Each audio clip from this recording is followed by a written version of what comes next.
Okay, this is episode number 3. The subject is, why do you want to be in a relationship? Hi, everyone. This is Esateys. And this is Rafael. And welcome back to Relationships Done Different, Everyday Strategies for Happiness. So, Esateys, tell me, how was your week this week? What's new? My week was pretty amazing, but before we get to that, what I would like to ask all of you is give us some feedback also about whether this episode is being done obviously just audio, and we have the availability to do video or audio. So if you have a preference, I would really love to know what that preference is. So please make a comment about that, because your voice matters to us, and what we're doing can be adjusted so pretty much everybody's happy. So my week was really very cool. I went to this network meeting that was for women only, but there was a guy there. So apparently it's not really just women only.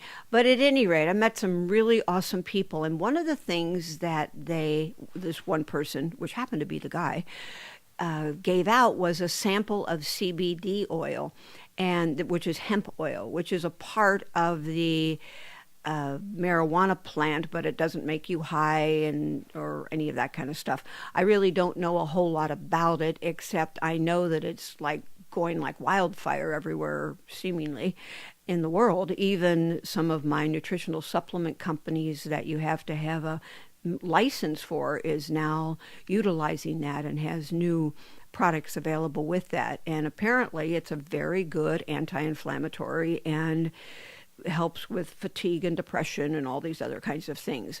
I personally can't take hemp oil, so I've never used it. So that didn't mean I wasn't going to take that sample, but the sample was like 3 ounces.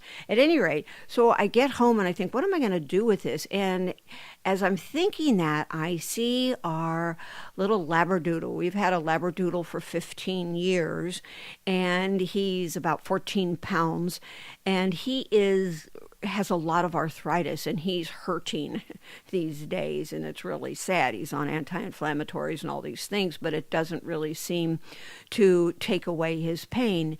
And I've been carrying him up and down steps and doing all the things that I can to make it easier.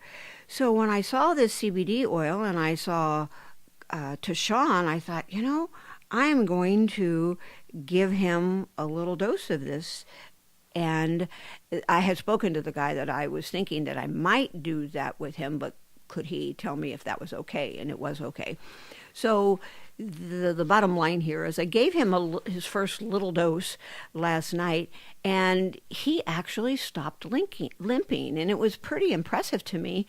And this morning he was still, he was back to limping again, but he wasn't crying or anything. And then as I was going out to the kitchen to feed we have actually 4 little children, 4-legged children for babies, some people call them. And this is Tashawn, who's 15, and then there's Keikila, who is 12, and she also has really bad arthritis, and she has a heart issue and all these things going on. So I decided to give it to her this morning to see if it helped her arthritis. So the bottom line here is, in one dose, it appears to have been doing a pretty good job. But what do you guys know about this? Have you ever used it? Can you give me some comments or some feedback? Because apparently this is about my counseling today, because I'd like your feedback about what your experience is and if you think it has any value, so I can keep on giving it to my children. So that's a big thing on my list this week. How about you? It really is, and for me as well, because our pets they're our children, and Tashawn, the Labradoodle that Esateys was speaking about, I've been with that puppy since he was 6 weeks old, so I am so attached to him, and anything that we can do to make his life better, we're in. You can count us in. And that's all about we talk about all the relationships that we have, and our relationships with our pets are very, very significant. They give so much to us.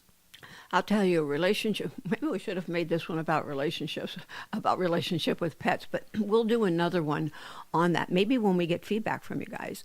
But at any rate, the relationship with our pets is really critical. It is medically proven that pets lower your blood pressure, they create longevity in your own life as well as your pets, and they are so nurturing and so loving, and they do something very special to our heart, and they also do all kinds of other energetic things, which when we do an episode specifically about pets, I'll talk more about that. But relationships are everywhere. I want to remind you that the relationship with a significant other is one thing, which is what we're going to speak about today, but it's a whole nother part of our life when we recognize that we have relationship with our pets, we have relationship with our money, with our body, and with our bosses and our children and the environment. Everything is relationship. So that's just a little reminder. So you start putting relationship as a very, very high focus in your life and start to evaluate how you be with all the different relationships that you have. And pretty soon you're going to start to recognize where some of them are really strong and awesome and comfortable and safe, and others, not so much. And when you recognize the ones that aren't so safe, then that's where you want to start to do your work. But the general information that we always give here is going to work with any relationship, regardless of what that's about. And when it becomes specific, then there's more specific things that we can help you with. So again, okay, so you're going to spend the rest of your day just writing to us because we'd like feedback about that. What relationship do you feel the most insecure or the most uncomfortable or most conflicted in? And when you give us that feedback in the comment section, then we can address those things personally because I'll say it again, we're here for you. So do we want to get in today's topic? What is today's topic? I know it's something about relationships. I'll tell you in 1 second. It has to do with relationships. Okay. What a surprise. With regard to what Esateys just said, ask us questions, not just comments, but questions as well, and we'll address them on a future episode as well. So today, we're going to be speaking about why do you want to be in a relationship in the first place?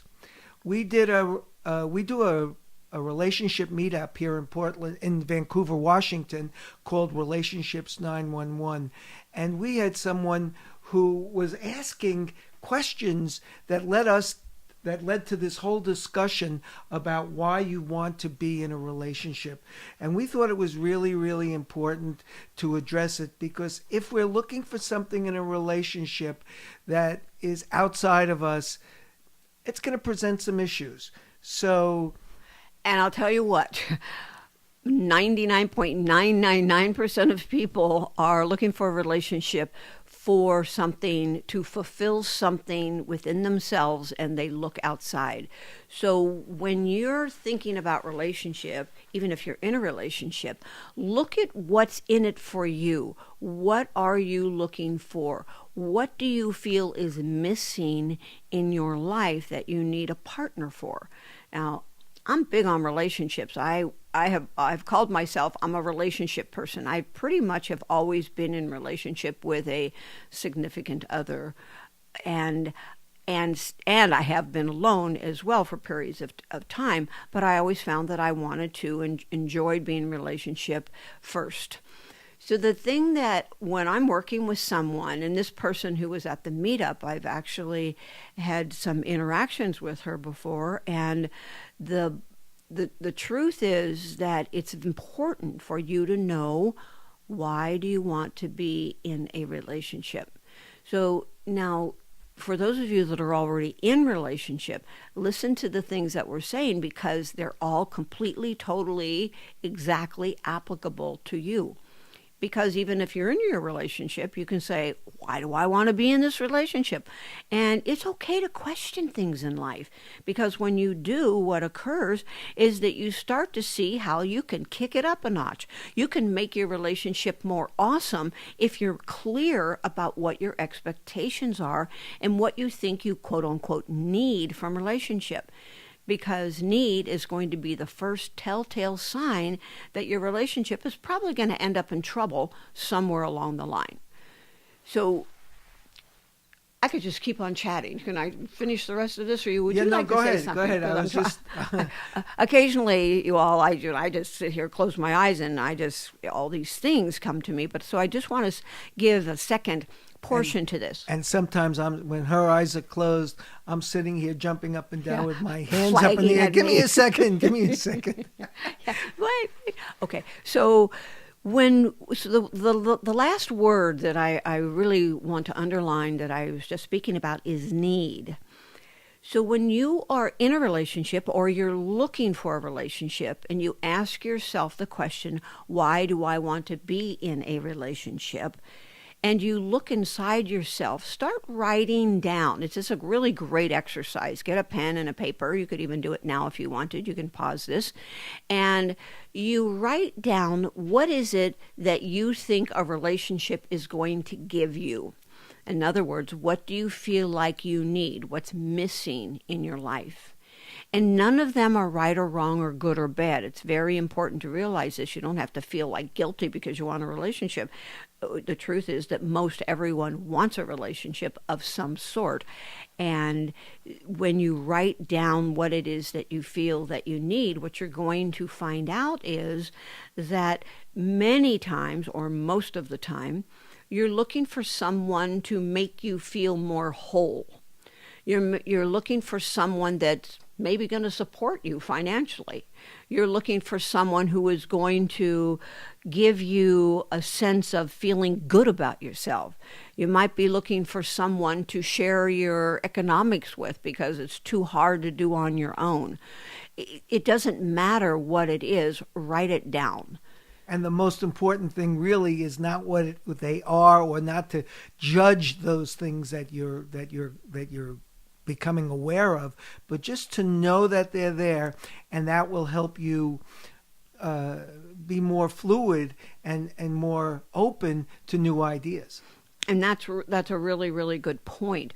So when you write this down, what you can then go back and look at and say, okay, I want to feel, well, companionship. People frequently say, well, I want somebody to be with. I want somebody to go to the movie with. I want somebody to eat with, all of that kind of stuff.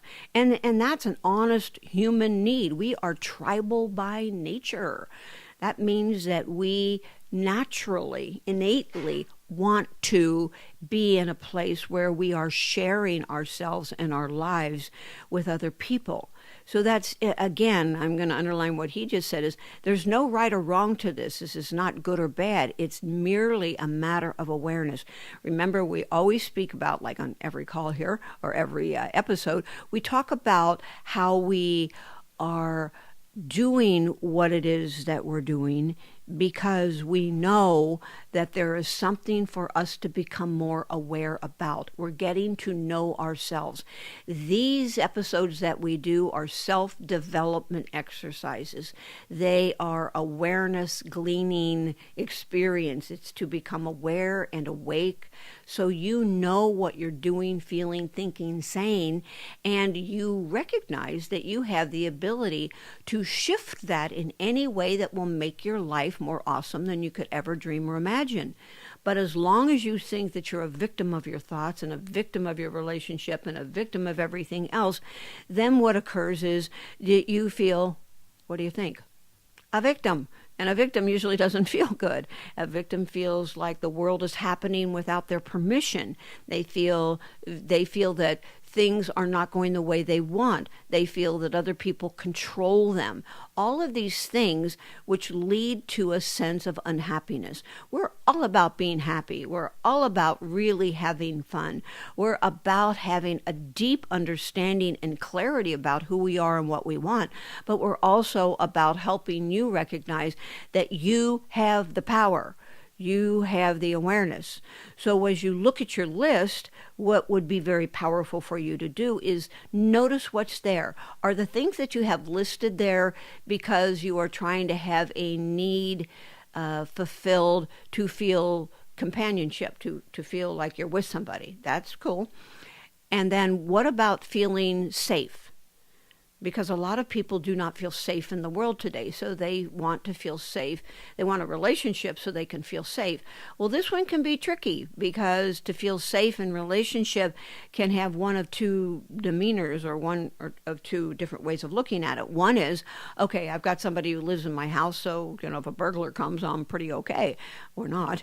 And the other kind of safety is feeling like it's okay for you to be whom it is that you truly are. In other words, you can communicate openly and clearly and directly and bluntly about what's on your mind. Well, if you want to be safe in a relationship, then you would like to be with somebody who really accepts you for whom it is that you are. But guess what? That person cannot do that for you.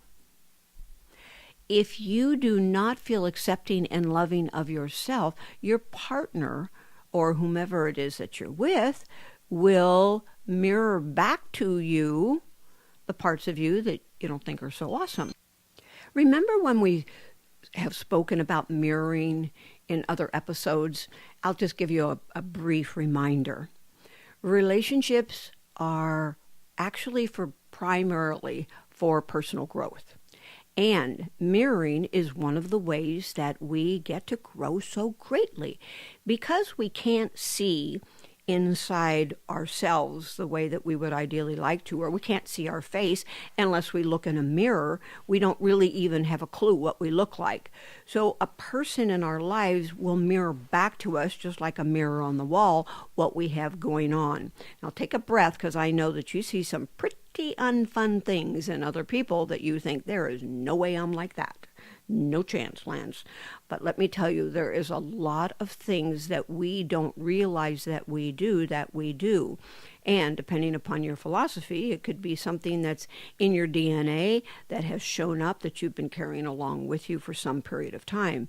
So that means that if you're with somebody and you're expecting them to give you something like really awesome and take away something from within yourself because you don't think they are that way, that's an illusion. That's going to really bum you out, because after the first little yippee period is over, have you ever noticed how people seem to be so yucky? I mean, they don't seem like friendly anymore, and they're not as loving and kind and all that kind of stuff.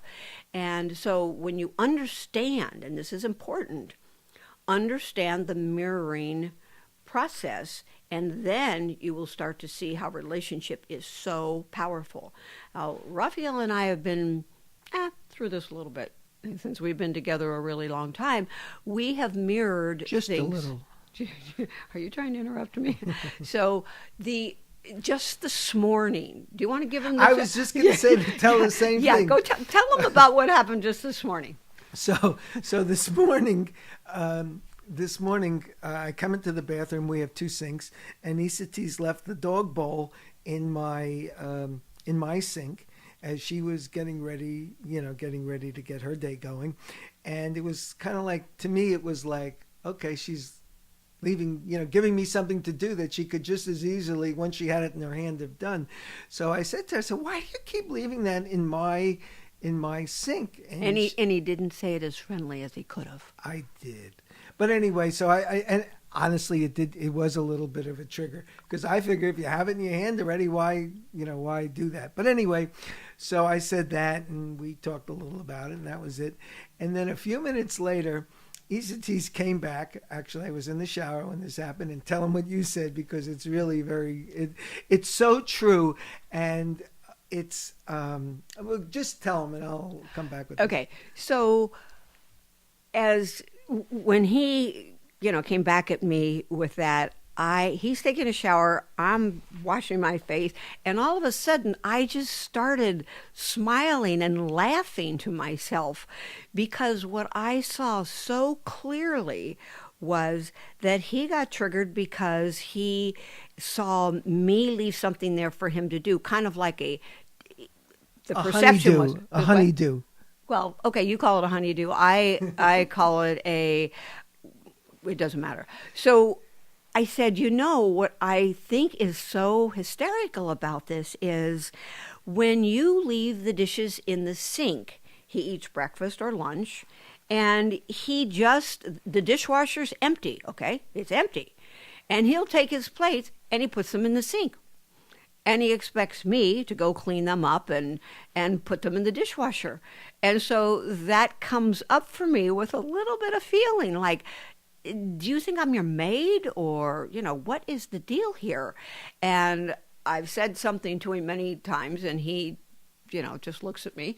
And so the point is that I said, so look at this. This is the most perfect example.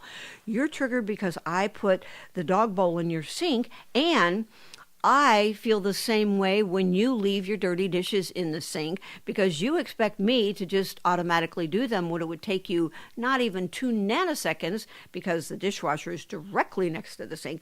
Open the door, put the dish in. That's pretty complicated stuff. Yeah, it is. It could be complicated, and I won't make a funny little remark about that. So the bottom line here is that this is a perfect example of mirroring. And I will tell you that it takes some decision, skill set, confidence, willingness, and a humbleness to be able to start seeing all the little games that we play inside of ourselves and with each other.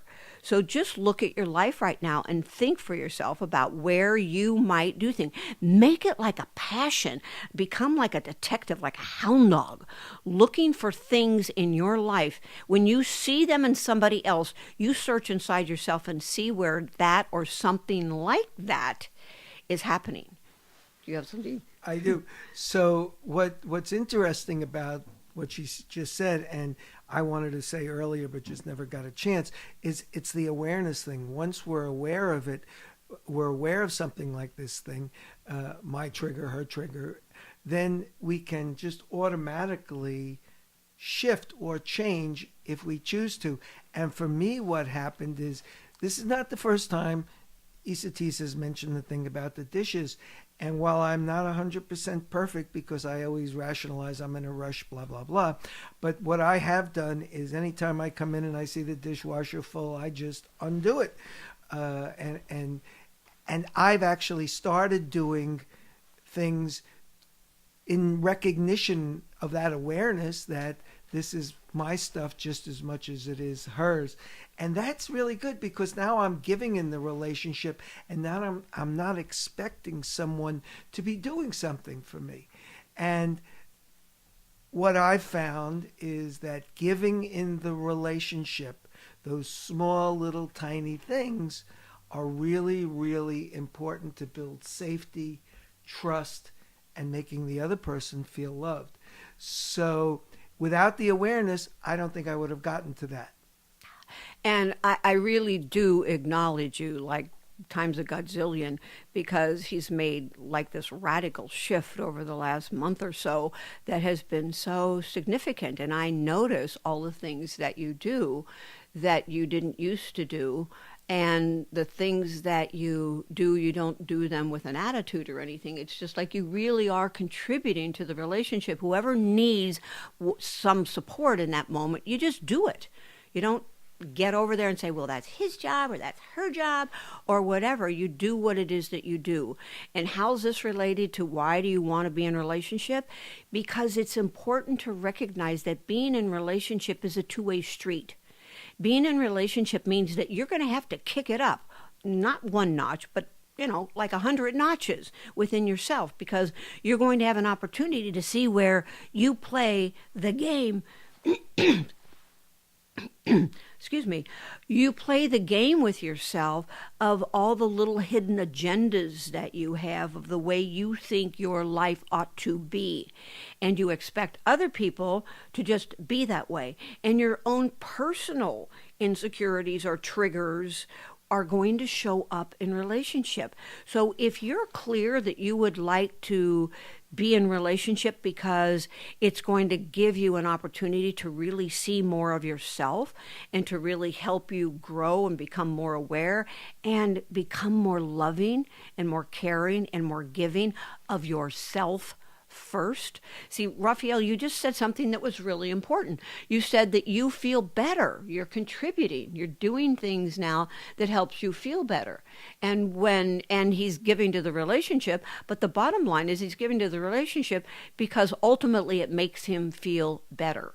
And the other thing that it does is it helps open up the energy between us, because the more he gives, then it's like, oh my gosh, then the more I want to give.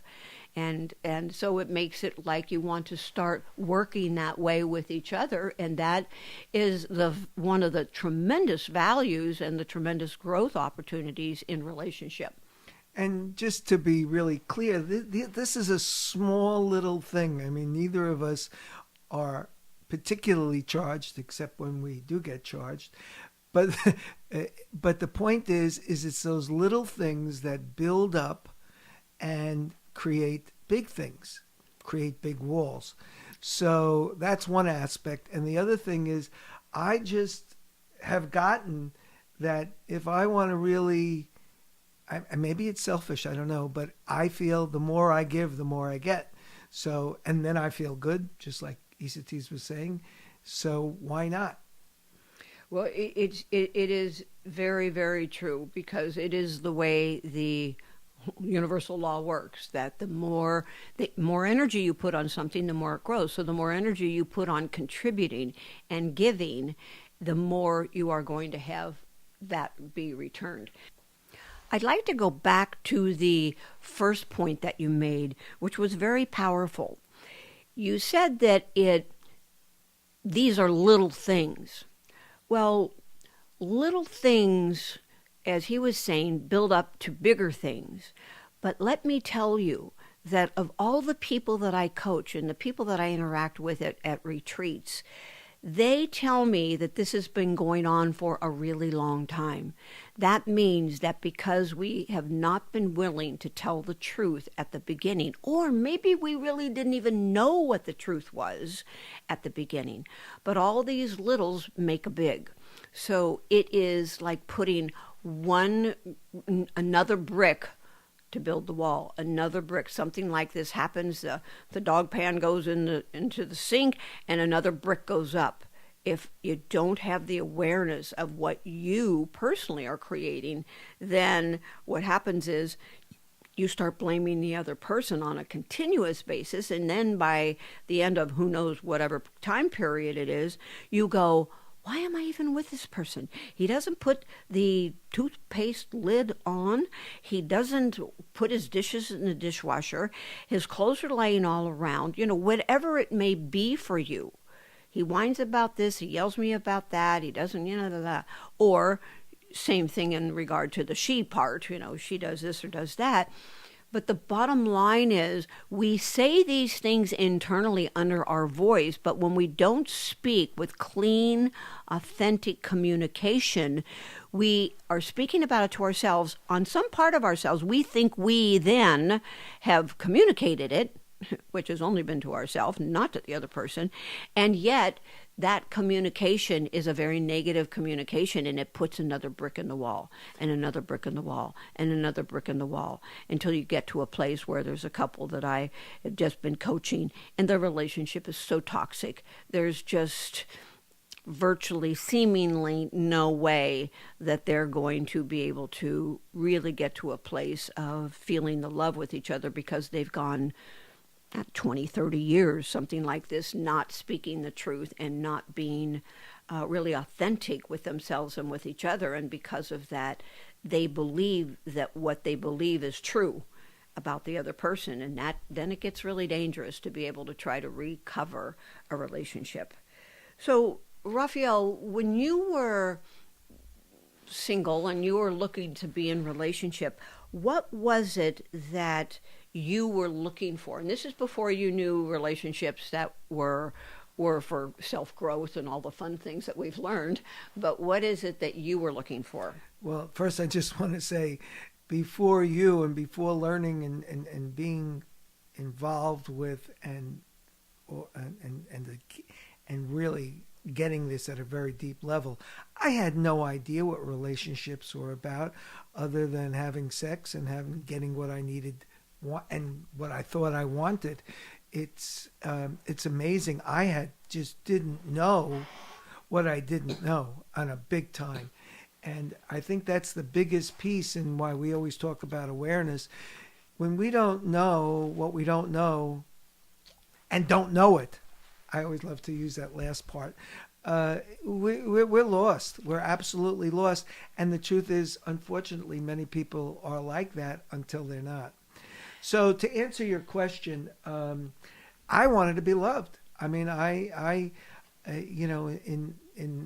in all of the work that I've done, I see the parts of my core that have been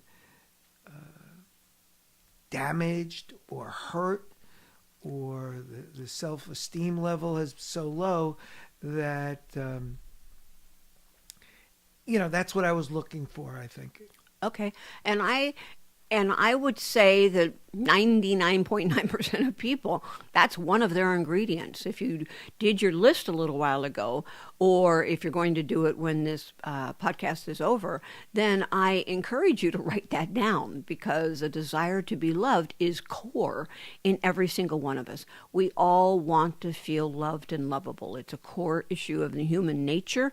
And unless you can acknowledge that, you will be searching and searching and searching and searching on how to get loved. But here's the spoiler. Is that what they say when they do it? Here's the spoiler alert. Spoiler alert.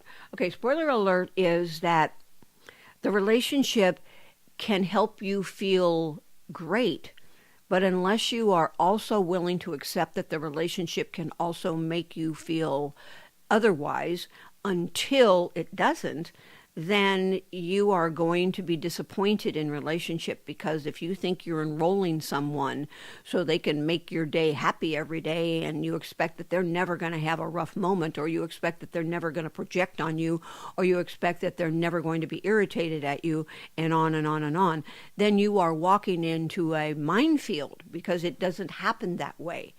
And so we're realists, not to take all the fun and romanticism out of relationship, because it's there. And the truth is, the more you know about the things we're speaking about, and the more self-awareness you have, wow, the more awesome and the more fun your relationship can be. And that's a very, very important thing. It's about love of self. Your number one relationship is always with self. And I will probably say this in every episode more than once, because once you really get that your real relationship and the real desires that you have are within yourself, and can be found within yourself, and need to be found within yourself first, then you're so full that you augment your life by drawing somebody to you that you can share through overflow rather than through need. Wow. Okay, we're going to take a quick break, and we are going to be right back, because I have one question that I received an email about, and I'm going to ask Esateys to give us some clarity. So we're going to ask E.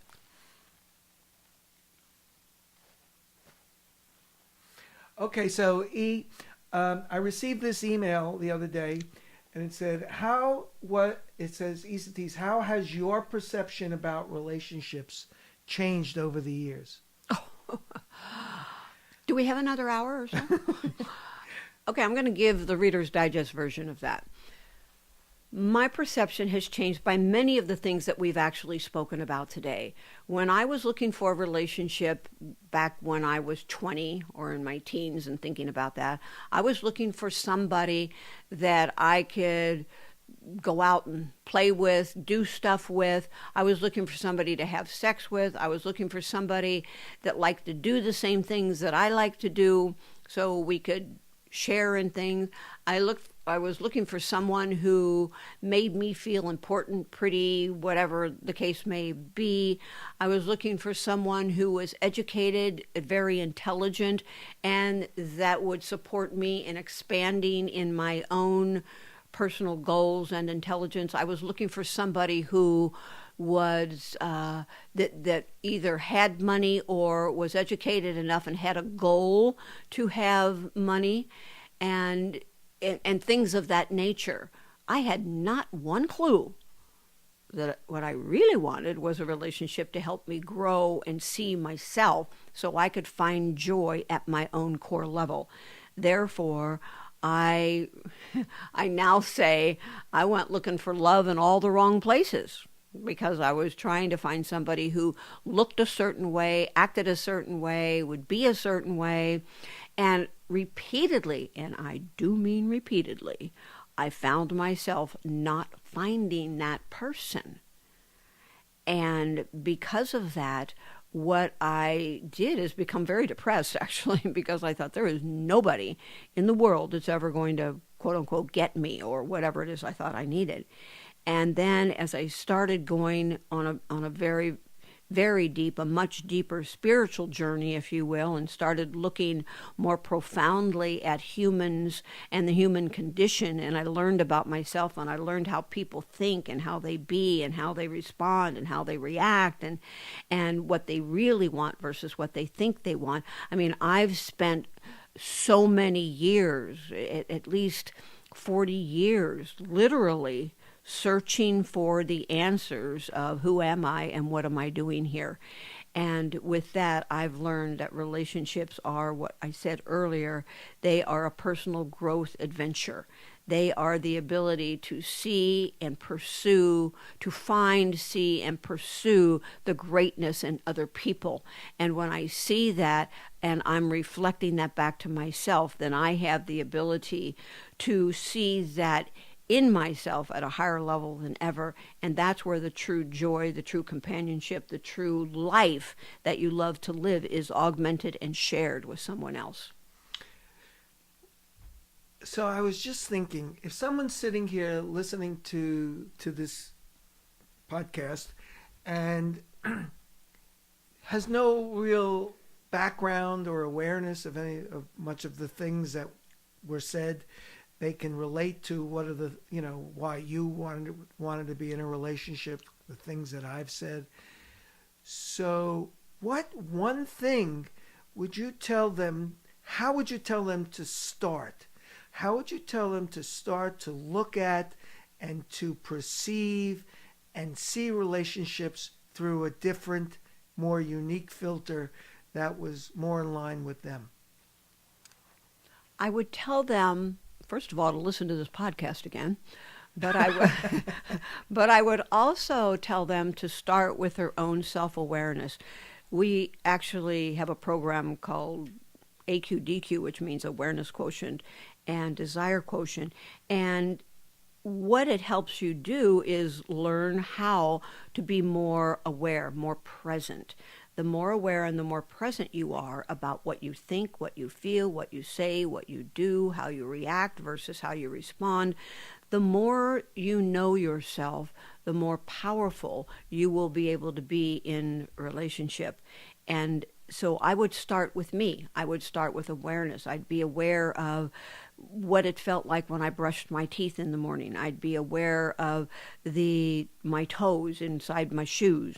I would be aware of my feet hitting the ground. I would be aware of when I feel like there's a little feather tickling me, which is probably a hair. I would be aware of what other people are thinking, feeling, saying, doing, and I would observe them without judgment, just as I would observe myself without judgment. Without putting yourself as this is good and this is bad, you can really very neutrally learn about yourself and others very rapidly. And I spent a lot of years doing this, and I still do this. Increasing your awareness within yourself is the number one most profound first step that you can take to have an opening occur to better understand the rest of the things that we've been speaking about. Great, that's awesome. Awareness, awareness, awareness. Yes, so do you want to tell them what our question for the week is? And we're getting now to the last part of our show, which is living in the world of possibility. And the question for today is, what if I didn't need a relationship? I love that one. What if I didn't need a relationship? what that means is that when you're in a relationship without the quote unquote need, then you're in a relationship that's really going to be awesome. And if you're insistent upon using the word need, then what you can say is, I'm so grateful I am in a relationship so that I can personally grow. Because when you really get that piece, then you're going to enjoy relationship a lot more. You won't be blaming and you won't be victimizing and things of that nature. So I encourage you to say, I don't need a relationship. You can also say, I don't need a relationship. I choose a relationship. And that you can feel how that empowers you when you say that, because needy always is a lower vibration, if you will. It's a less powerful, assertive word. And when you come from the other direction, it's very, very strong, and it will change everything for you. So basically, this question is really to elicit the awareness that will start the process of understanding yourself. That's accurate. Cool. Okay. Awesome. All right. Well, that's it for this week. We really had fun. I had a lot of fun doing this. Me too. I think I was a little chatty, but I just feel so passionate about this. It's so exciting and so important to me that I speak about what it is that I know, and maybe, one person, two people, 2,000, 200 million people will have a different kind of relationship in life if they start utilizing these principles that we've spoken about. And that's my contribution to the world. That's my desire.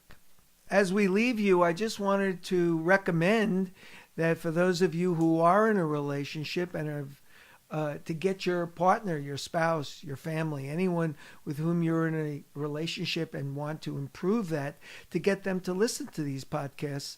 And I think that would be a really, really helpful thing. That's our show for today. Thanks for being with us. Please leave us comments. Please tell us what you'd like to hear, and things that really interested you, really struck home. And let's start a conversation so we can be here for you guys. And that is a true statement. So get your little computer thing going or your whatever and start giving us. There's lots of things that we would love to have you give us some information about, some feedback, because we care about you. Have the most awesome week of your life so far. Take care.